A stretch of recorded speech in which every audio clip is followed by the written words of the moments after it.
معاشی معاشرتی معاملات میں کافی گراوٹ کا شکار ہو چکے ہیں ہم لوگ۔ لیکن اس سے بھی بڑا ایک مسئلہ ہے، وہ یہ ہے کہ ہم اپنی اولاد کی تربیت کیسے کریں۔ یہ تین چیزیں آپ بچے کی گھٹی میں رکھ دیں، آپ کا بچہ کبھی خراب نہیں ہو سکتا۔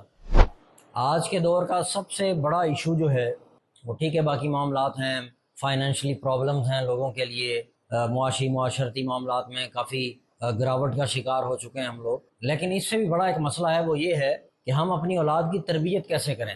کہ اولاد اللہ رب العزت نے عطا فرما دی، لیکن اولاد کی تربیت کا جو ایک پیمانہ ہم نے سیٹ کر رکھا ہے کہ بچہ اگر وہ انگلش کے کچھ لفظ بولنے لگ جائے، یا بچہ مطلب کوئی جیسے ڈانسنگ پروگرام ہے جی، اس میں اگر اس نے شمولیت اختیار کر لی تو پیرنٹس بڑے خوش ہوتے ہیں کہ جی بچہ ہمارا بڑا انٹیلیجنٹ ہے۔ لیکن آپ دیکھیں کہ اگر آپ کو سوئمنگ نہیں آتی تو چھوٹی سی ایک نہر میں بھی آپ تیراکی نہیں کر سکتے کبھی، کیونکہ آپ کو سوئمنگ سیکھنی ہوگی پہلے۔ تو ایسے ہی یہ دنیا سمندر ہے، تو اس میں سوئمنگ سیکھے بغیر آپ کیسے اپنے بچے کو اتار سکتے ہیں اس سمندر میں۔ تو آپ دیکھیں کہ اگر ہم کریم آقا علیہ السلام اور قرآن و سنت کے مطابق اپنے بچوں کی تربیت کریں تو ایسا ہو ہی نہیں سکتا کہ بچے خراب ہو جائیں۔ اب امام بہقی کی روایت ہے، کریم آقا علیہ السلام نے ارشاد فرمایا ادبوا اولادکم علی ثلاث خصال۔ حضور فرماتے ہیں کہ تین چیزیں اپنی اولاد کو سکھاؤ۔